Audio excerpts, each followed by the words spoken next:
You gotta find your people. And your people can't all be at work. Sometimes we try to make work colleagues friends.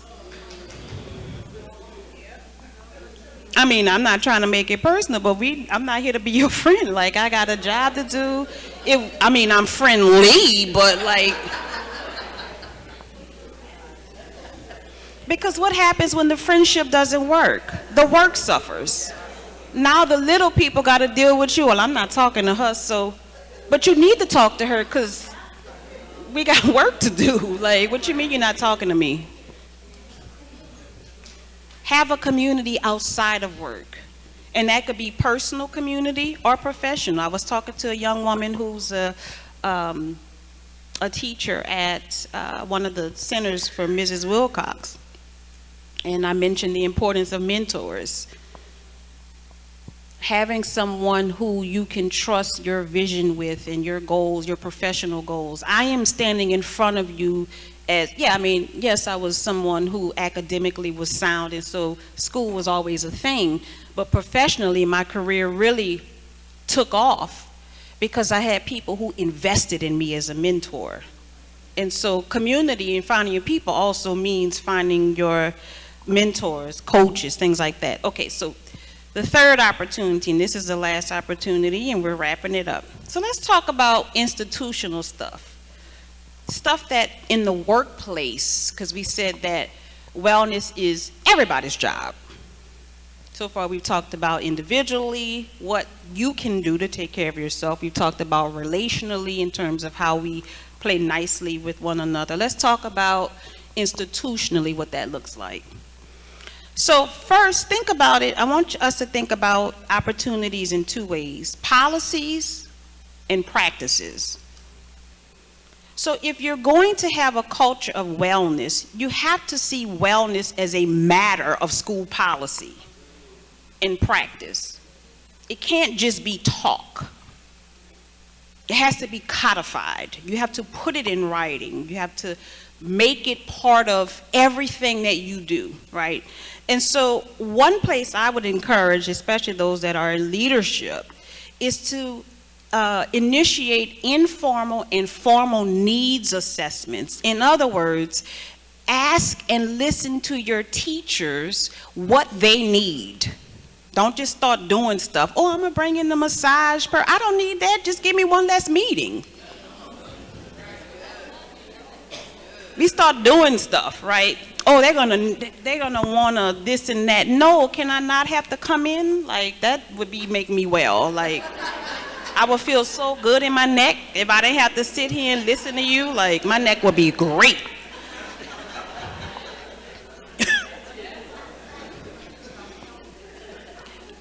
When you get the feedback from your teachers, leaders, incorporate the feedback into formal policy and practices.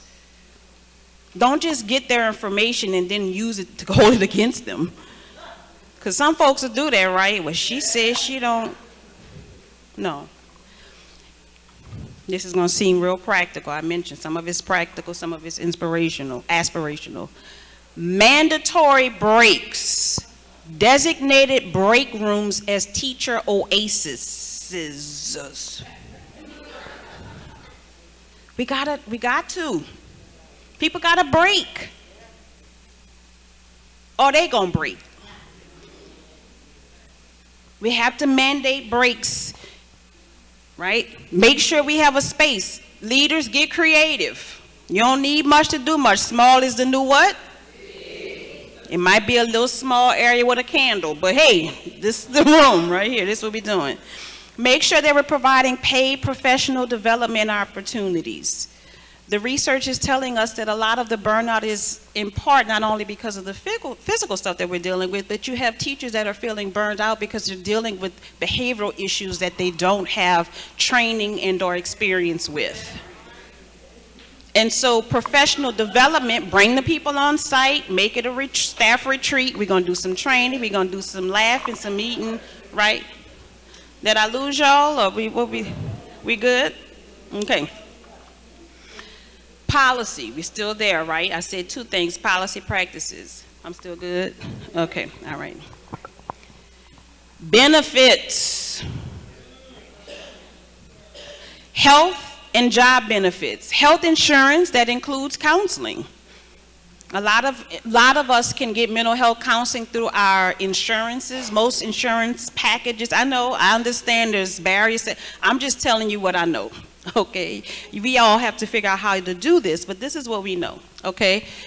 Most insurance packages include counseling. A lot of them include what's called EAP, Employee Assistance Programs, where you can give free sessions, confidential. Your employer would not know what's being discussed.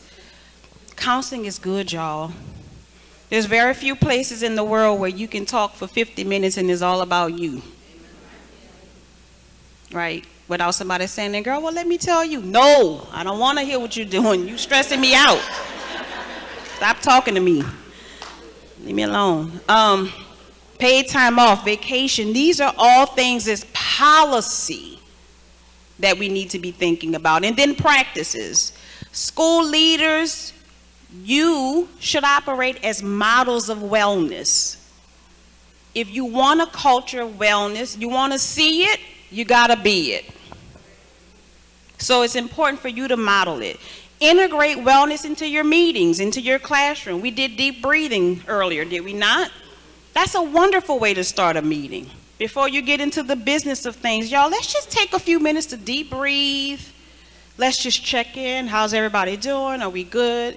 It don't take much, but you got to do something. I would say, as a matter of practice, normalize discussions about mental and physical wellness. Have the conversations. Make the information available, just as we do for parents and others. You all know we put pamphlets and flyers out if we want to give our families different resources in the community. Put a list of providers in the area out for folks. Families could see it as well. I mean, I know y'all like, seriously. Because a lot of us are like, well, where do you find help? Help is there. And then the last thing I would say around practices is establish a wellness liaison or committee. Maybe even have someone create a provider directory. I know I was tagged by one of the local schools here recently. Well, it's not recently, it's been a couple of years. But they were curating a list of mental health providers in the directory, and they were also subsidizing some of the sessions, so they provided like 3 sessions for their folks. But there's mental health agencies in the community. Reach out, contract with. You have student interns that are happy looking for places to provide experience. So you don't need a lot, but you need to be intentional. I want to close in 2 ways. So I want to leave you with this quote by Laura Zing. Wellness is not only a form of self-preservation, but a source of strength and resiliency for overthrowing systemic injustice and oppression. Wellness requires us to look inward, to center the humanity of ourselves and recognize the humanity of others. Repeat after me, please. I need you all to listen to me. 2 things I need you to do. I need you to say it like you believe it. Say it with your chest out. Your well-being, y'all ready? Let's get ready. Let's get ready. Say it like you mean it. Say it with your chest out. I mean, figuratively. Don't be putting stuff in people's face, creating harassment opportunities. Y'all ready?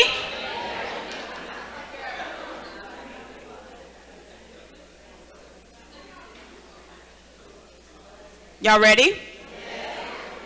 Your well-being matters. When you are well, I am well. When we are well, our students can be well, and excel. Thank you.